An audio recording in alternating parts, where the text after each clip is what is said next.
Welcome to the Spotlight Weeks. We are delighted to welcome you to the Global Forum in Markt Oberdorf. Our spotlight today is on an issue gripping the entire industry. We're going to talk about operating costs. We will discuss what is causing the massive increases in these operating costs, and needless to say, we want to focus on what potential fixes there may be. We will discuss how the industry can get a grip on the situation, how individual farmers could mitigate higher costs, perhaps even cut them, or at least keep them in check to a certain extent. And to this end, we have an intriguing discussion panel lined up, and I'm very pleased to introduce the guests here at the Fendt Global Forum. Joining us today is Thorsten Schmidt. He is a farmer from Uffenheim near Würzburg in Franconia, where he mainly cultivates grain crops, and if I'm not mistaken, manages about 250 hectares of arable land, alongside a pig fattening farm and a biogas plant. Quite a diverse setup. Welcome, Thorsten. Let's also welcome Dr. Beat Vinzenz from the Bayerische Landesanstalt für Landwirtschaft, LfL for short, representing the Digital Farming Working Group, which tests and evaluates digital technologies for agriculture, not only in theory, but also out in the field on the farms. Thank you. We have Julian Schwehn with us. He, too, has studied agricultural sciences and landed at Fendt after a few stints at different companies. Today, he is a product marketing specialist at Fendt, mainly in charge of Fendt 1 and many other areas, such as digital topics, something he is well acquainted with. A warm welcome to you, Julian Schwehn. Thank you. And last but not least, joining us live and in color from the Netherlands is Jakob von den Borne.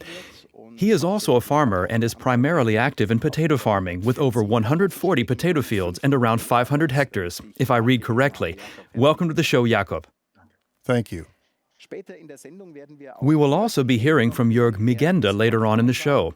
He works for BayWa and is the head of the Corporate Public Affairs Office and the Digital Farming Business Unit, but more on that later. Once again, a very warm welcome to you all. I'm looking forward to an exciting round of discussions. After all, good news is hard to come by in the industry these days. I mean, that's no secret, and it hasn't just been the case since the Ukraine war began. The costs for all kinds of inputs keep on rising with no end in sight. The agriculture sector is under enormous pressure. It has to deliver high quality, operate sustainably, and at the same time, deal with constantly soaring costs. Even before the situation in Ukraine escalated, operating costs were already on the rise in almost all areas. To cite a few examples, the price of diesel shot up by 45% within a year. Electricity prices have skyrocketed by 10% between October 2021 and January 2022 alone. At the end of November, prices for calcium ammonium nitrate, the most important nitrogen fertilizer for farmers, were running as high as 580 euros per ton. This means that calcium ammonium nitrate would cost farmers 280 euros more than it did in October. The price of calcium ammonium nitrate is over 3 times higher than it was a year ago. However, even those in position to buy fertilizer faced problems. A large number of fertilizer manufacturers shut down production. As a result, many farmers cannot buy fertilizer because there is simply no product left in the warehouses. According to a survey by the French agricultural portal Ternet, only about 1/3 of farmers already have fertilizer in stock for the next season. Nearly 20% of farmers continue to wait and watch the price curve. And fertilizer is just one of the problems the industry is facing. Since operating costs are rising on so many levels, many farmers simply do not have the funds to invest. So, what needs to be done? How are costs developing? And how can agriculture best cope with the rise in operating costs? It's concerns like these and others that we want to get to the bottom of today. To begin with, let's take a look at the practical side of things. Thorsten, I mentioned earlier that you have a very diverse operation. What are the biggest sources of expenses for you at the moment? What gets on your nerves the most? Diesel is the biggest source of expenses. We don't really have other alternatives in agriculture. We need diesel for the machines, the vehicles, and the harvesting machines. Our alternatives are quite limited. Electric engines still remain a distant prospect in our industry. Perhaps the gentleman from the LfL can tell us more about gas and the use of biogas. I don't think that any of this will benefit us. The next thing, as seen in the spot video, is the issue of fertilizers. It's a hot topic. Many farmers are stocking up now because they fear there will be nothing left to buy next year. There's a lot of uncertainty brewing. We will explore this topic at length later on. You have a pretty diverse range of operations. Biogas, arable farming, a pig farm, as I said. Does that bode well for you in this kind of situation, or is it more of a burden given the current situation? I see it more as an advantage. You always have to be careful about cross-financing. However, we can now substitute mineral fertilizer, especially with digestate residue from the biogas plant. We had to build a storage facility in order to apply more fertilizer in the spring. So from summer onwards, we don't put any fertilizer on the land after the harvest. We save the fertilizer for the spring so we can efficiently fertilize grain, corn, etc. organically, and in doing so, we replace the mineral fertilizer. This is already an initial approach to a solution, or at least something that can perhaps soften the blow a little. Let us briefly connect with Jakob von den Borne. Jakob, we were just discussing the burning issues here, diesel and fertilizers. Is it the same for you in the Netherlands? Are these the main sources of expense? Is there anything that concerns you more? What is the situation like in your country? We're in the same boat as far as diesel and fertilizer are concerned. The BRB is now trying other fertilizers as well, like liquid manure, in all the forms that are available. We also invested in compost the last few weeks during last winter. That's another area that could do with some change. For us, however, the price of electricity is also a problem. Of course, we have big warehouses to store potatoes, and we saw a price hike of over 6 times from October onwards. How exactly are farmers equipped to deal with this? So we know that you're already trying to take advantage of everything you can, or at least a lot of things in terms of digitalization. Maybe you could give us a brief outline of what kind of technologies you're utilizing already. How well do you feel your company's doing? We have already achieved a lot in terms of technology. We have section control on all of our equipment. We save costs on seed, fertilizer, liquid manure, on almost everything. We no longer have any duplication. We also make sure that the tractor load is geared to the conditions. This means that the operating depth of cultivators or plows or windrowers is tailored to the conditions. If it doesn't need to be deep, then we don't make it deep. We have managed well on the fields by collecting all the data and working with it to see where there is still room for improvement. We have everything covered in the field file and also at field level, so we have everything under control and can regulate it. We are still looking for solutions when it comes to the tracks and transport. We need to obtain more data and be able to regulate it better. So how can we manage the transport flows on our farm in the most economical way? Thorsten, let me come back to you quickly. You two have already benefited from many digital technologies, so are things similar on your farm? It's the same as my colleague explained. Our precise guidance system is now standard on every tractor. We also have section control on all machines in order to avoid duplicating applications of pesticides and fertilizers. The next step is more or less sub-area specific management. We've also been practicing this for the last 4 to 5 years on all of our fields in order to utilize our operating materials more precisely. Especially when it comes to fertilizer, we simply apply more fertilizer to the part of the field that has the most potential, and the part of the field with the potential for only 5 tons of grain will then receive less fertilizer. This is Beat Vinzenz from the State Institute for Agriculture. Now, when you hear that, these 2 farm operations, it must make you happy. I hope you don't mind. We all agreed on an informal discourse throughout the discussion, so you must be thrilled basically to see digital tools used like this. Is that the standard practice? How would you assess the situation in the industry in general? You're absolutely right. Of course, it's nice to hear that. But on the other hand, when we look at the results of our representative surveys, I think the majority of operations are still using analog methods.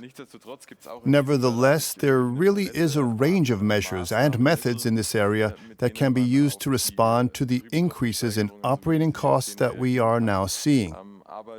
We just mentioned the terms section control and guidance systems. When the farms, we've done a good job of recording the data for the Bavarian region, for southern Germany. So when a farm invests, it is primarily in these technologies. So now, on average, We have a penetration rate of about 20 to 40%. When it comes to sub-area technology, however, we are still almost in the single-digit range or barely in the double-digit range. We're talking about operating costs, and digitalization is, of course, an issue here. Have you got concrete figures anywhere, for example, on what, in terms of digitalization, can really help to reduce operating costs? Do you have anything to comment on that? Of course, this is an incredibly complex and diverse topic, given the different ways in which the farms are set up, the varying sizes and structures of the farms. In southern Germany alone, we have different land structures. Between 1 and 3 hectares on average in the south, and then 10 to sometimes 20 or 30 hectares in northern Bavaria, depending on the region. One can say that with a growing number of crossovers and overlaps, if one suddenly no longer drives with an accuracy of 10 or 15 centimeters, but with an accuracy of 2 or 3 centimeters, with a guidance system in place, then cost savings of between 10 and 30% really are feasible in terms of energy and the operating materials that are applied. And that's with every crossover. Add to that the time factor, especially if you have foreign workers, and there's lots of room for improvement. The same is true for section control. The figures show you can save between 3, 5, and 8% depending on the geometry of the fields. And Julian nods in agreement? Is that something, you are the digital expert. I'll just call you that now, since, of course, we are engaging in close dialogue, and I hope I'm not overstepping. Is that something where you say digitalization can really help? Let me put it in another way. Sometimes you get the feeling that digitalization is a buzzword somewhere up in the ether, and that we're digitalizing just for the sake of doing it. That's exactly what it shouldn't be. So I can say quite categorically that the direction that my fellow speakers are pointing out here is in fact the point of view of the producers. The savings, as I said, are heavily dependent on the field structure, especially in the case of variable rate control or section control. And from the producer's point of view, it's of course primarily the larger operations that tend to jump on this bandwagon and employ these technologies. We can see the same thing in our operations as well. And yes, I would say that especially now, in the current time with the increased costs, these technologies namely could be interesting for small businesses. And I would also say that, from our perspective, we don't usually go full speed right away, but rather start with track guidance. The next step is then perhaps section control or variable rate control or other technologies that may come in the future. Has track guidance at least already caught on everywhere? Well, there is the question of how you define everywhere. Nevertheless, we see it at least in the majority of our machines which are equipped with track guidance. That's already happening. Beat, can you confirm that? I think you have statistics. So which technologies, in terms of digitalization, are already used by the majority? I think you always have to look at it in terms of the development cycles of agriculture and the lifespan of machines. We're talking about investment scenarios that are often longer than 10 years. By that time, the machines have been worn out on many farms. However, if you look at it this way, for example, if you look at the topic of guidance systems, then above the 100 horsepower class, clearly more than half of the tractors at least already have the option of track guidance systems. And even under smaller Bavarian or southern German conditions, a growing number of farms are deciding in favor of implementing the whole system altogether. That's an interesting point. We also asked Jörg Migende from BayWa about this, and specifically, well, how should we put it? Is it too expensive now if you want to introduce digitalization in your business in order to counteract the issue of operating costs a little bit? And he makes a very interesting point, which actually confirms what you said. Beat, indeed, you don't have to go all or nothing, or bring in the full-scale machinery right away. So we asked him specifically, is it too expensive to invest in digitalization now? Are the hurdles too daunting? Please listen to what he had to say about that. Science sometimes doesn't calculate things quite right. They always calculate full costs and always assume investments. especially in the machines that are now being used for sub-area specific fertilization, for example. However, this is not the case in reality, as I have already explained. Many farmers already have guidance systems in their Fendt tractors. The investments have been made. The current subsidy programs of the federal government, where, for example, fertilizer spreaders are subsidized, have ensured that almost every new fertilizer spreader that is now being purchased in southern Germany has the corresponding technology on board. Colloquially speaking, these are running costs. This means that the leap to application cards and acquiring the corresponding software is no longer such a huge leap at this point. In this respect, we see, especially now, in view of rising fertilizer prices or rising product prices, that we already have a break-even point at 20 hectares per farm for sub-area specific fertilization. The idea of sub-area specific fertilization has been mentioned repeatedly, and I think there's a lot of leverage here. Beat, I'm circling back to you again. The good thing, and we already discussed this here on the set, is that the new tools, Jörg Migende has just mentioned these maps from remote sensing. These new possibilities did not exist a few years ago. As a result, these initial costs, or in the worst case, if something doesn't work, sunk costs, are as low as they have ever been.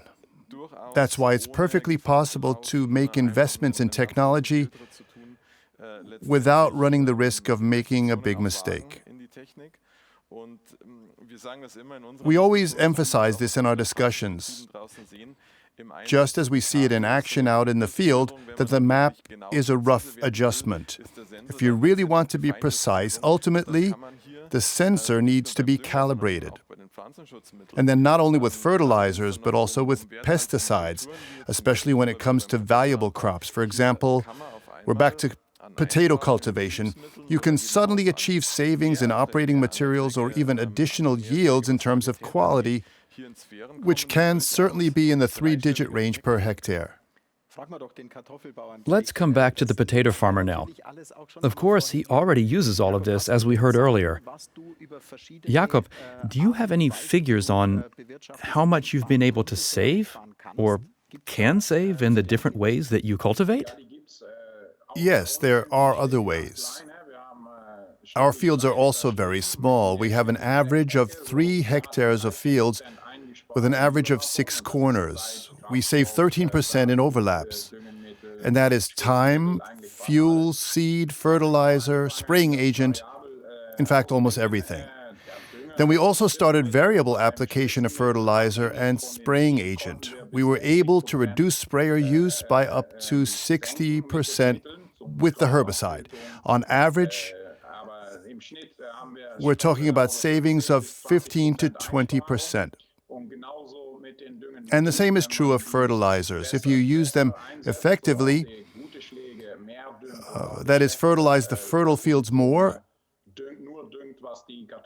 and the inferior fields only with what is barely necessary so that the potatoes can still reach their estimated yield. The same is true when it comes to water. We're fully committed to the section control approach using the cannon. Here again, we're talking about 15 to 20% savings in the amount of water. Those are huge numbers. What do you think, Beat? What's important here is that we have all different sizes of farms. Some more complex and some less complex. There is actually something for everyone. The most important thing is that there are very complex and expensive solutions in terms of investment. That can also be an obstacle. But there are also low-cost solutions. It simply comes down to the fact that even if they are expensive, they must of course have a return value somewhere. You can't just save on 15 to 20 kilograms of nitrogen. In the meantime, many interesting scouting methods have surfaced. They weren't on the scene 2 years ago. And there are also extremely low-cost solutions. I think all solutions must have one thing in common: convenience. They have to be easy to use. Only then will they be accepted. I think that's important. Let's come back to this in a moment, because this is a very, very interesting point. Also with regard to the producers, of course. Thorsten, I just wanted to mention one point, since you are a model company. I'll just call it that. that really already uses many digital technologies. So, do you still see further potential for savings? Since you already use most of the equipment available, do you still have any possibilities to get the most out of it?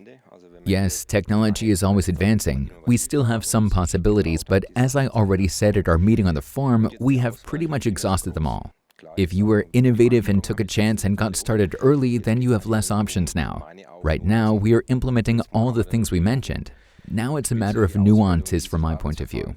Now we can look at the evaluation of this working method in particular, which costs me 3.5 liters per hectare, and the other costs me 4.3 liters. Can I compromise on arable farming, yes or no? But the other optimization, purely from the digitalization perspective, we've reached the end of what we can do there. Not quite yet, because what I'm still thinking about is robotics. But it will take a few more years at least for conventional farming. It may work with special crops. Then it's good that we want to talk about analog possibilities for savings later on.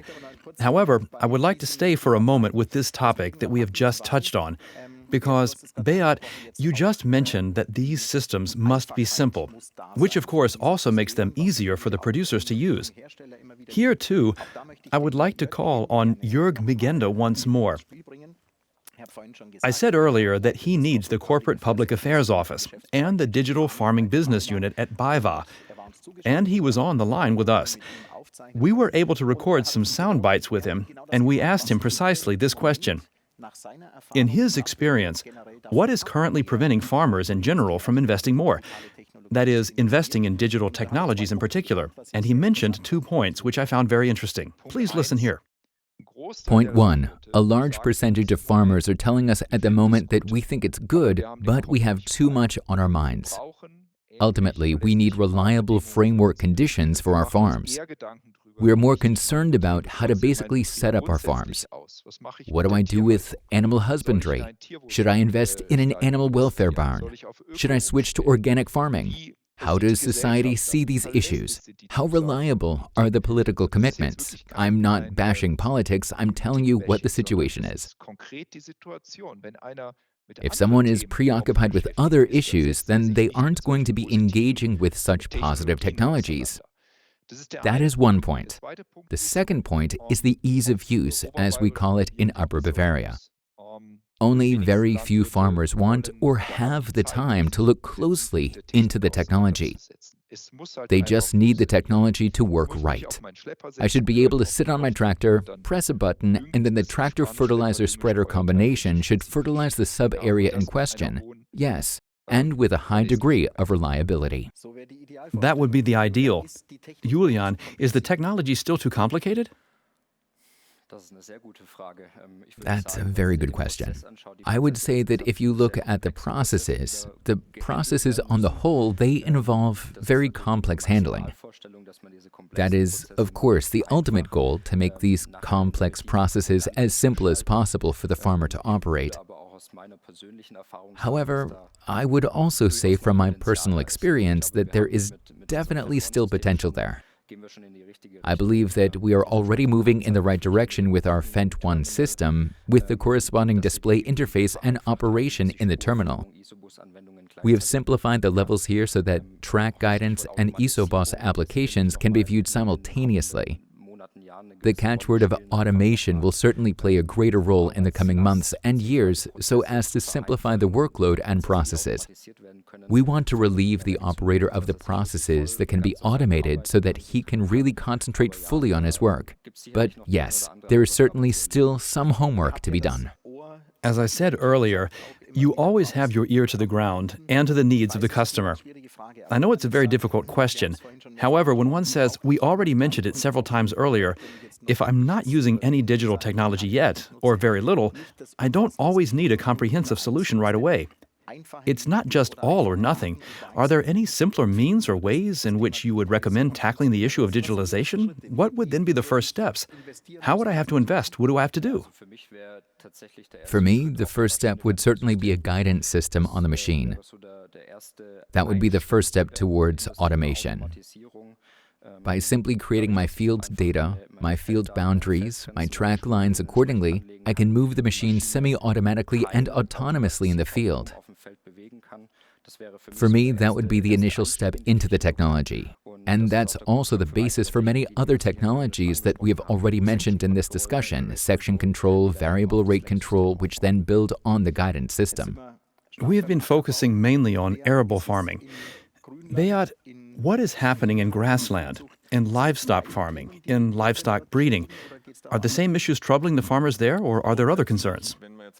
Basically, if you look at grassland, and I'm still including grassland in the external economy, it would actually be much more interesting, because if you compare grassland, namely grassland and arable land, the digitalization, the tools we have just discussed, would actually be much more relevant for grassland, because you have many more crossovers per year.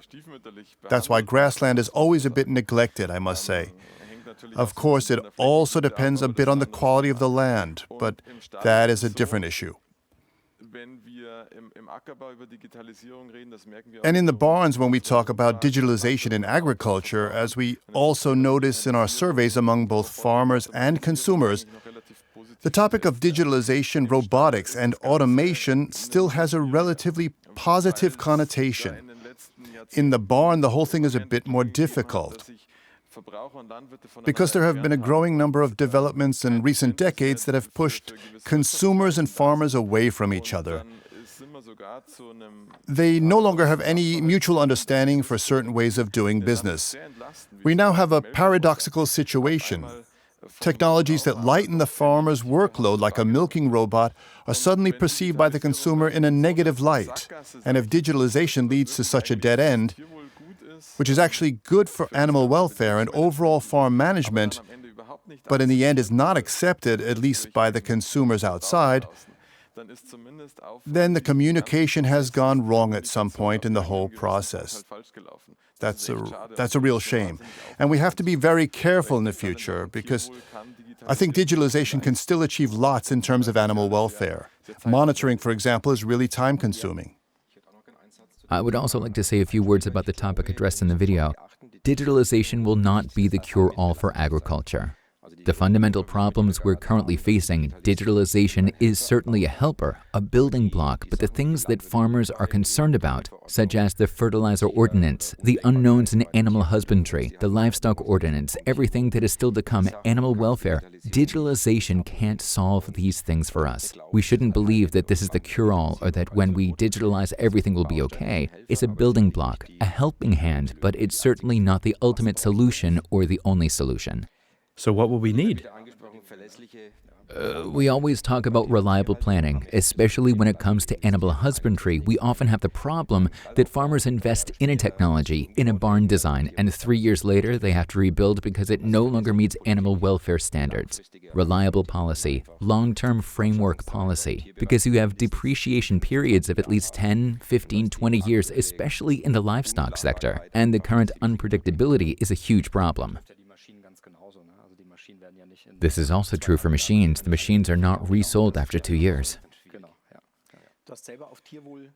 You yourself have recently switched to animal welfare. How did that come about? What were the key factors involved?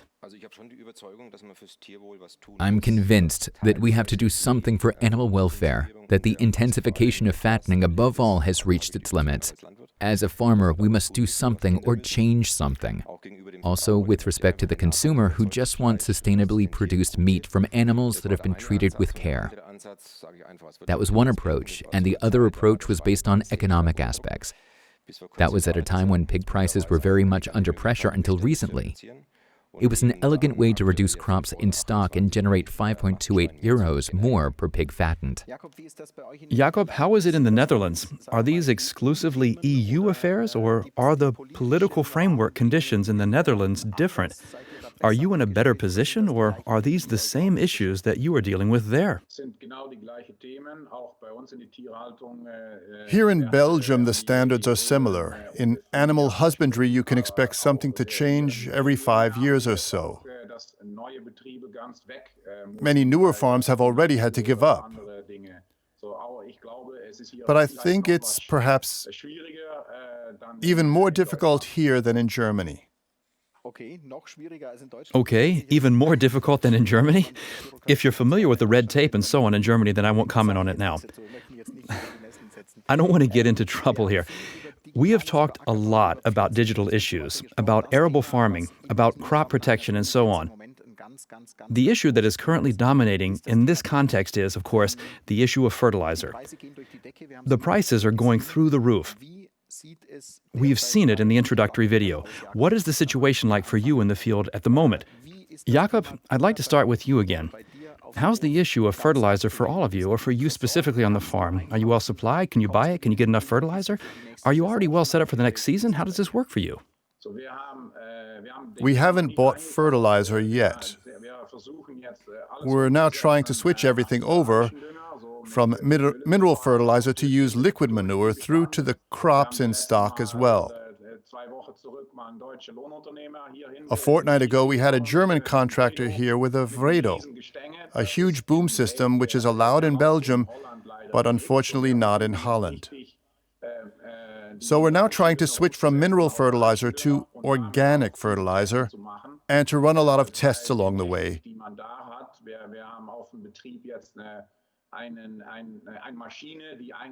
We now have a machine on the farm that can take ammonia out of the liquid manure or suck it in and then spread it with a boom as is practiced in Germany, so as to make this practicable in the Netherlands and Belgium as well. We're working on a solution on this side, because here in our region there is also a lot of liquid manure. There are also many pigs and cows, so the liquid manure is there.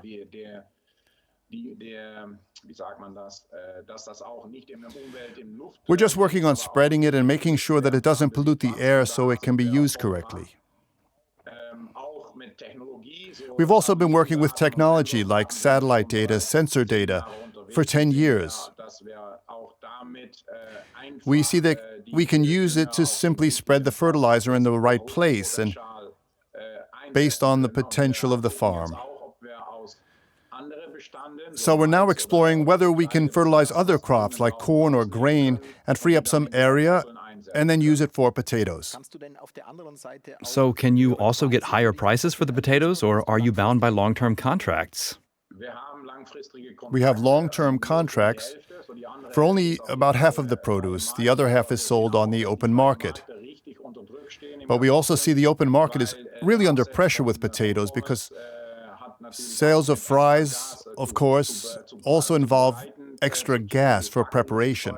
The packages have become more expensive. So we expected potato prices to go up just like the grain prices. But they're actually not yet the same level as grain. In my eyes, they should be much more expensive than the current market.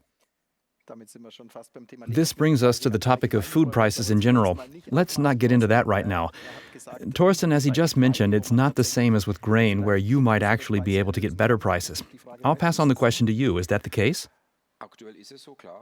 At the moment, it is. Due to the scarcity and current world political affairs, the grain revenues are very high, if you still have some in stock, because, as a rule, you make the contracts half a year to 3/4 of a year in advance. Most of my business has already run its course.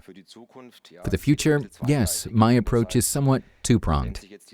On the one hand, if this crisis with Ukraine and the lack of exports worsens, farmers will have the opportunity to earn more from grain, especially the grain used for bread. However, there's a second argument that says this will be at the expense of poor countries and poor people who can no longer afford this food. That's why it's difficult to be delighted about this. Of course, we want high producer prices for grain as well, but when it comes to basic foodstuffs, I'm conflicted. I don't think it's politically desirable to have grain prices of 35 or 40 euros for bread in the long term. That would cause problems for all of us, including animal husbandry and the poor countries in Africa and Asia. How do you deal with the issue of fertilizer? Are you equipped? Are you prepared? Jakob said that he's changed a lot of fertilizer over from mineral fertilizer. Yeah, I mentioned that at the beginning. We're now also trying to replace as much mineral fertilizer as possible with organic fertilizer to have more independence. Things are not going to quickly go back to what they were before. On account of the energy crises that are coming, that's why every farm is already trying to safeguard its future through organic means. Organic also implies, as our fellow speaker from the Netherlands explained, that we have more work to do. We have to apply the organic fertilizer as needed, which is the case with corn. For example, we only apply the liquid manure or digestate residue to the crop.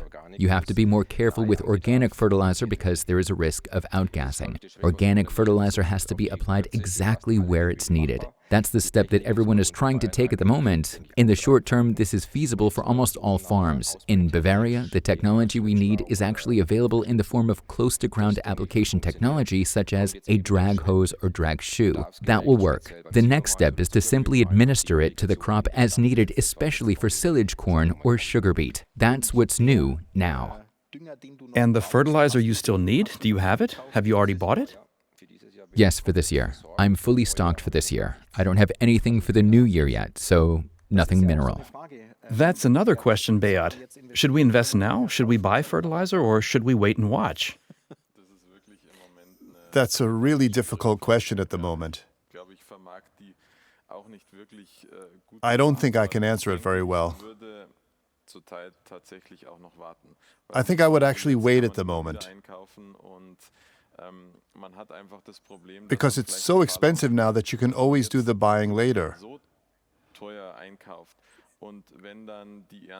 You simply have the risk that the operating materials you buy now are so high priced.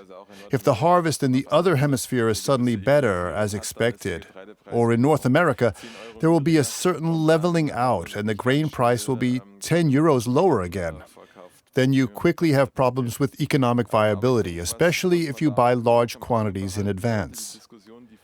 But I think what we should keep in mind also, and we already had this discussion before the rise in operating costs, with other hang-ups such as the Green Deal and the like, that we should simply emphasize a focus on systematic thinking a little bit more, that we should reflect on crop rotation. Depending on the location, certain options can be exploited that could contribute to energy savings and ultimately to nitrogen savings. It's possible to achieve positive results by saving somewhere between 40 and 60 kilograms of nitrogen. So, of course, we should also think about taking more of an active role here because of the synergy effects in other areas. One can almost... Yes, Julian? This would have been my question as well. How do you address the issue of legumes in practice? It will probably increasingly become a topic of discussion, won't it? I can only emphasize, in my case, I have a conventional farming practice, and I always look at organic farming because they've always had to do without mineral fertilizers. They've always traditionally had to give more thought to the issue and are also giving it more thought at present. I've been observing over the last few years to see how they do it. We do a bit of contract work, including for organic farms, so I had a chance to see what they're doing. That's going to come up more intensively now. You can already see it this year. In our corner, more spring barley, malting barley is being sown, which easily gets by with less nutrients, less calcium, ammonium. That's one aspect. The next one is legumes, or also the issue of protein crops. At the moment, protein crops for feed purposes are going through the roof even more than fertilizers. We're completely dependent on South America, and there's also potential there. Up until now, policies have been all over the place when it comes to the ecological process. That's where the policies would be needed to open the door to have the opportunity to grow protein feed domestically again. Is that a positive side effect in this case? What's your take on this, Julian? Should we start thinking more about something like that again? I would say so, yes. To what extent do such topics also concern you as a producer? Well, I mean, you can't modify production immediately and bring any new stories directly to the market just because people are saying that now there is a certain specific trend. In a way, if you're planning for the long term, but if you say now that we are moving more and more in the direction of mineral fertilizers, the agriculture industry will surrender and might have to adapt a little. To what extent does this actually concern you as a producer? Of course, we are monitoring developments, that's quite clear. I mean, right now, I think in terms of our technologies, what we offer for the state-of-the-art, I would say we are well equipped with track guidance, section control, variable rate control. We offer this and it's being used. But of course, it's also interesting for us to find out or see the direction developments are taking. And as we just have said, I think crop rotation, protein crops, then legumes, that is already a topic that we are of course also observing, for sure.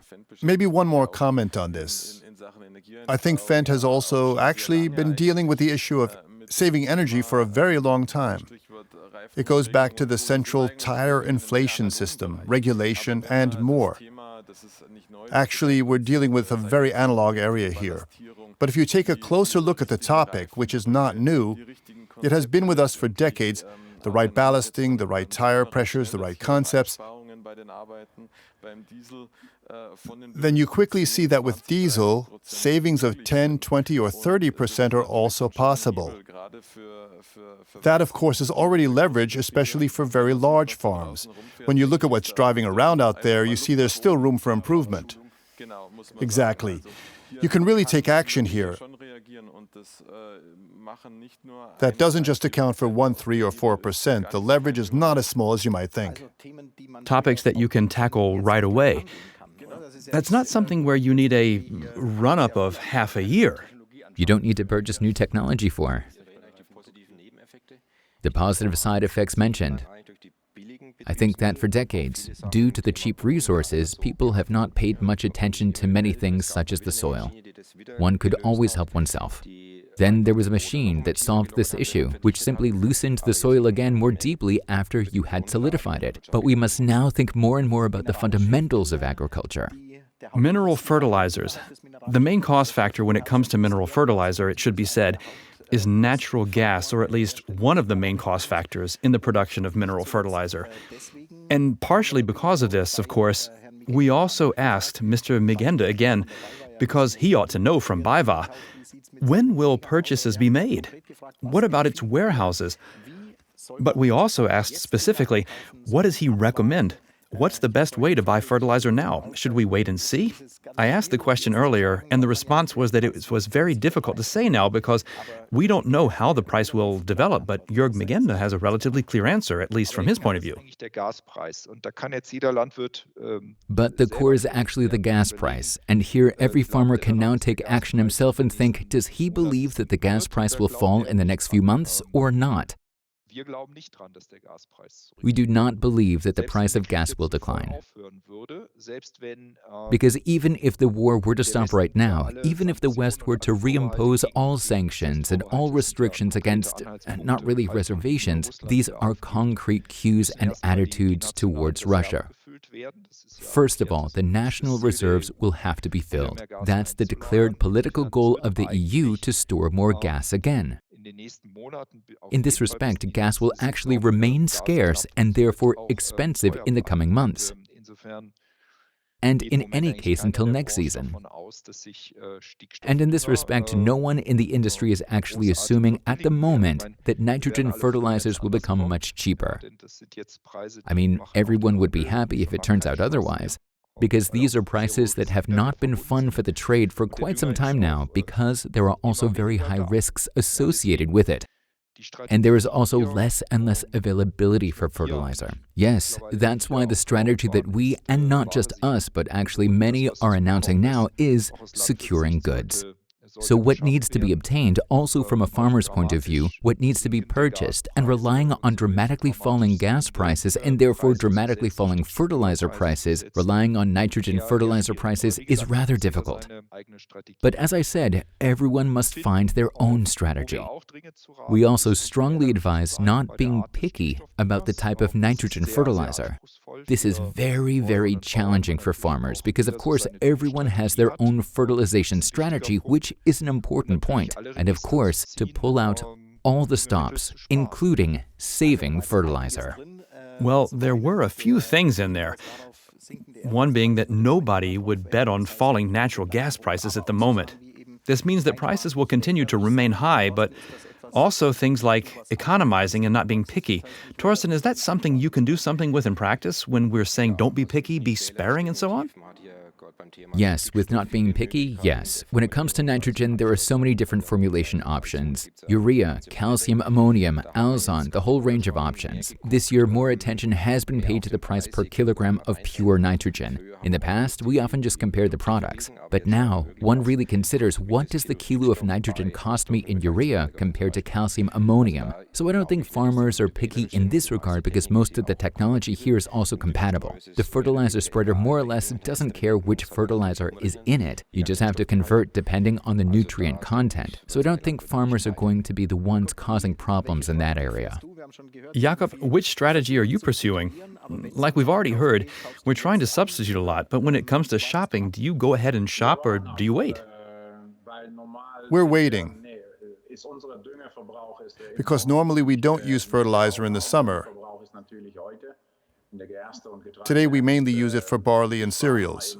So I'm just waiting and watching. The risk is that it can go even higher. We're already looking at fertilizers being over 1,000 euros, right?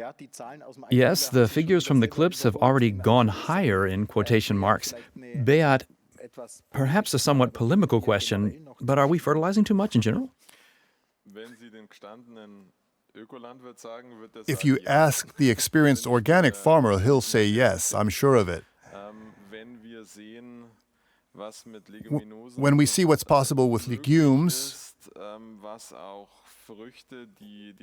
what's also possible with fruits that run synchronously with nitrogen mineralization within the growing season, what those can do, and still come out with a positive humus balance, maybe we could say yes.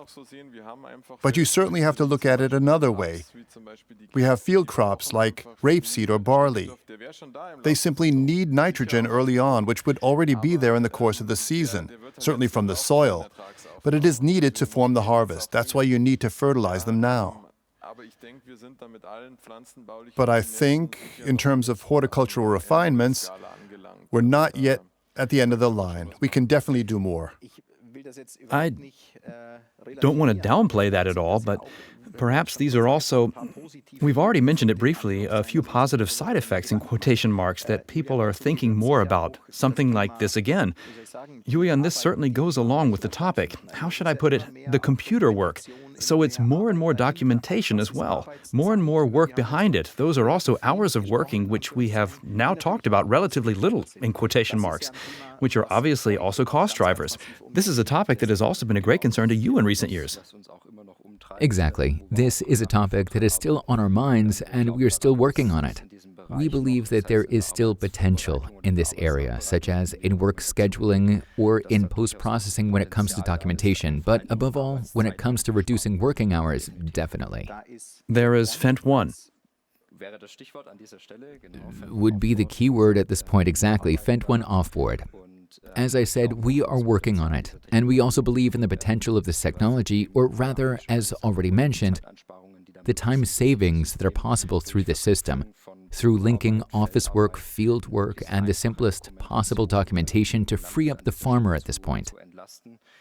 I think if we then talk about the topic of further crop rotations, also, yes, corresponding catch crops, and the documentation for that, the documentation will probably become more and more elaborate in the coming months and years. And we believe that pen and paper are not the solution here, but that digitalization can definitely help. Beat, I have a feeling you have an urge to say something. I think that if you look at it that way, it certainly won't be easier for most farms. It will be more complex. And continuing from what I said before, now with your last statement, I think that if I could wish for something for the farms, it would actually be that here too more cooperation is attempted on the whole, be it in fertilization. After all, the farms have become very specialized in recent years. One may have something that someone else can use more efficiently. Maybe one of them can do something for the other and take over the documentation. From the development of the farms, the structures, the operating costs, we've moved to a competitive way of thinking. This is reflected in a very high level of expertise, but I think crises like the one we are facing also give us an opportunity to withstand the crisis by cooperating in certain areas, in the use of machinery, perhaps also in fertilization and in operational processes. At the end of the day, that has to be suitable to everyone involved. And no one should be the swamped one, as we say in Bavaria. But I think it's a tremendous opportunity that we have. What areas do you envision? You already said machines, for example, but What else could go beyond that? I think it's probably much easier to do this in outdoor farming than now in indoor farming, because the conditions in the barn, depending on the farm concept, are too specialized for it to be so easy. But in the case of certain outdoor activities that are not so time-critical, that can easily be managed on an inter-farm basis, perhaps even in things like fertilization, where it is important that the work is done by an expert who really knows his stuff. When it's a question of who can get the most out of the stock, then I think everyone could benefit from it. Of course, every farm owner who has it done by someone else has to give up a bit of his autonomy. That's also part of it.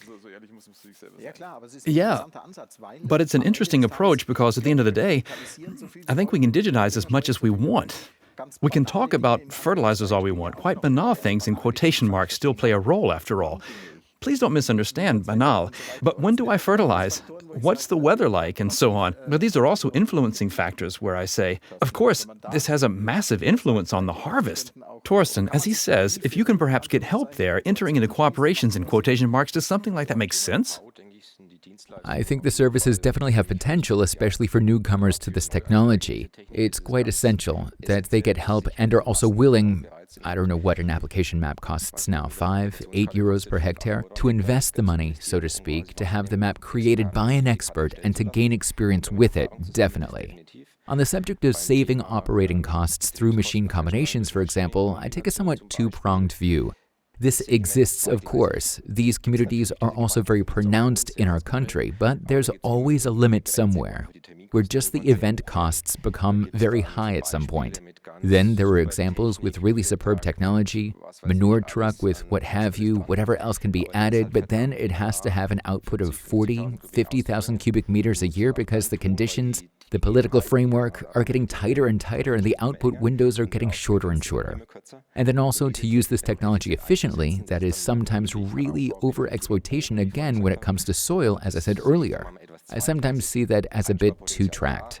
Potential savings, yes, but this is not just something you can calculate at a desk. Often there are real problems outside where event costs arise and agricultural damages occur. That's exactly what we don't want. Now, we have already spoken about the fact that perhaps there are many topics that can be useful and positive, even for the future, if one simply thinks more about them again. But now I'd like to bring in a completely different quote. Thomas Preusse from DLG has written a comment, and I admit that now it's not operating costs in the sense of what happened the last 2 years, but very specifically related to the current situation right now. He says, if prolonging the operational life of nuclear power plants is no longer a taboo, perhaps we could also talk about glyphosate use within narrow limits or about necessary insecticides. The benefits of both are greater than the harm to productivity and to the environment. Precautionary bans are convenient, but failure contingent on convenience is what we're experiencing in our energy policy right now, and we don't need to repeat that in agriculture. Glyphosate, insecticides. In the short term, at least, is that an issue? Is that a solution? Is that something conceivable for you guys? Beat, I'm looking at you first. I'm at a research institution at present. I'm supposed to make a political statement. Of course, that's always interesting. No, actually, this is something I've dealt with in the past practically, at home, for quite some time. The topic has concerned me. I think there are also systems at work that, of course, only for glyphosate, with glyphosate. And from an agricultural point of view, also with regard to climate change, and with regard to machines, event costs, and so on, one can really shape the overall system in a very positive way. If you look at the last few decades at the system, certain permissions for applications such as pre-harvest desiccation have led to absurd developments. We would not have had all these discussions or have the kind of impasse that we have now. I'm convinced of that. Who knows what else is coming? Maybe if you say you have very strict application regulations for certain erosion-prone areas, you will perhaps find a compromise again in the future, or another point of departure. Ultimately, under the impression of the current events. But I don't think anyone can say that. That's really where the development to dynamic happens and why it's difficult to forecast. What does the practitioner Thorsten say? I see it exactly the same way.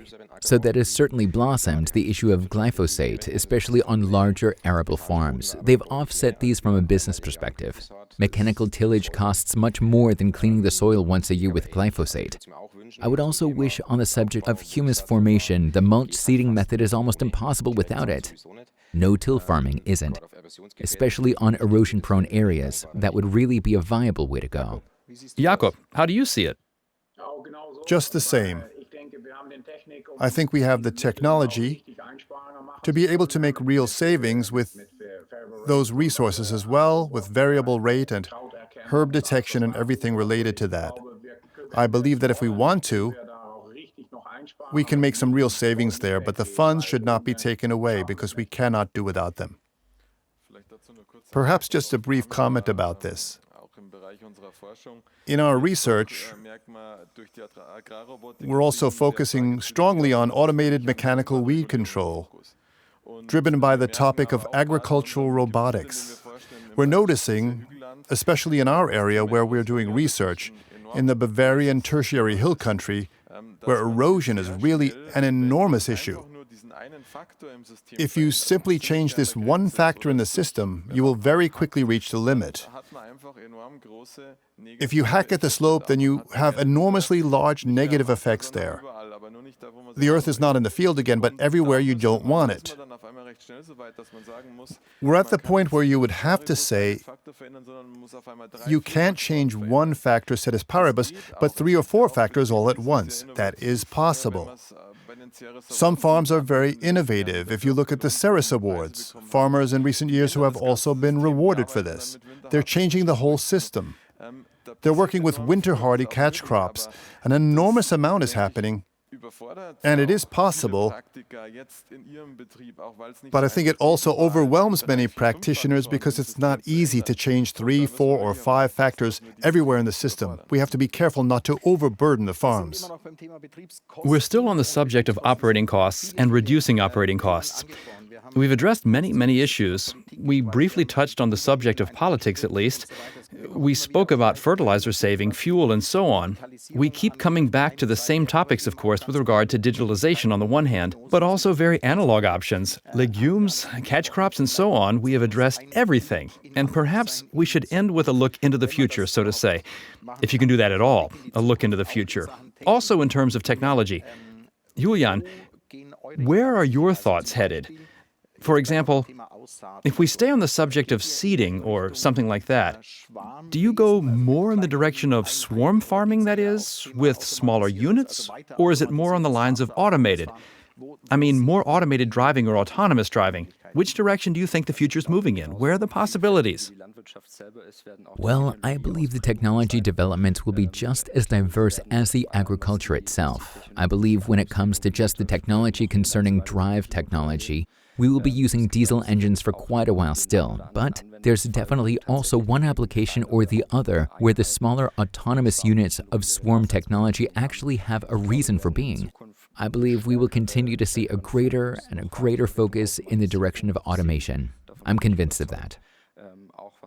And also, with regard to improvement in efficiency, I believe there will still be, and we are also working on it, also researching it, and there's still plenty going on in this direction without wanting to go into the specific details here on the individual technologies that are not disclosed. But the direction is clear, and the direction in which it will go appears to be so. Jakob, if I may ask you in conclusion, then what would you wish for? So when you now, well, let me be blunt about it. A good fairy comes and says to you, you have the potential to save on operating costs over here. Or what the areas where you'd say, I could save on operating costs here. Which technique do you think is missing? Which technology do you find lacking? Or, well, let me put it very bluntly. What would you like to write for the engineers at Fendt in the task book and say, we actually still do need something in this area? I think for us, compaction of the soil costs us quite a lot in the revenue. We've been looking at the control traffic history for years now, so everything on a specific track. And for this, naturally the machines also must have the same track. And we also have an extra steering. We actually need a field planning which can plan all the devices on the same track. I believe we can also really do something there, bring automation in it, so that we can say the preparation that a tractor runs without a driver, and then a driver is on the field who does the sowing or places the potatoes, that another tractor then handles the preparation without anything, robotically. That's where I see the future. Thorsten, where's the future? What other things could you essentially need where you say, I would definitely have the potential to save here? I now see the future in the medium term in hybrid agriculture, really not purely organic now, but more hybrid, where we simply try what we have now been doing 2 or 3 years. One example is banding in sugar beets. This way we can now save 50% of resources, but we just have to hoe the area between the rows. So practically work with a mechanical hoe. There's naturally again the cost for consumables, diesel, but I think there are still some possibilities in savings on plant protection, technically speaking. And I think the more it goes into the matter of organic and on in the direction of organic product lines, the more interesting the subject of robotics becomes there as well. There's not much you can do without manual work. And at the moment, the workforce, as I see in the organic companies that I supervise, is not available to cope with it with manpower. And this is where I think robotics will quickly become attractive. That, Bernd, is also an exciting approach, isn't it? Because it also accounts a bit for which agriculture do we actually want in the future. Definitely. I think things are going to get more interesting in the future. It will have to do with the method, in crop rotations, even in the operating concepts. Everyone has to find his own niche somewhere, be it with conventional farming or ecological farming, with whichever mainstay. If you see the challenges this way, I think the farms that cope with the crisis well in the last years were resilient, diverse. They found a niche which fit their standards well. Thus, we will also see the widest range of concepts there, even in the field of robotics and the likes. Is there something about saving on operating costs where you can say, I've already found a leverage there, something that we've forgotten now, something that we alluded to, something that you perhaps also want to give to your farming colleagues to take along, where we say, where can we save on operating costs right now? Yeah. I believe we've addressed everything. Maybe in technology, just this pyramid once again briefly. The first is track guidance, the second is section control, then the third is variable rate control or even site-specific cultivation. Those are the 3 steps that can be recommended to farmers to build up bit by bit depending on where they are at present. Well then, I thank you most sincerely. It was a fascinating session. I think it was an extremely comprehensive session, and I naturally hope that you all, and all of you at home, wherever you're watching us, on a mobile device, or on your desktop, or wherever else, think the same. I'm glad that you are all here. Thanks a lot for watching. Until we meet again.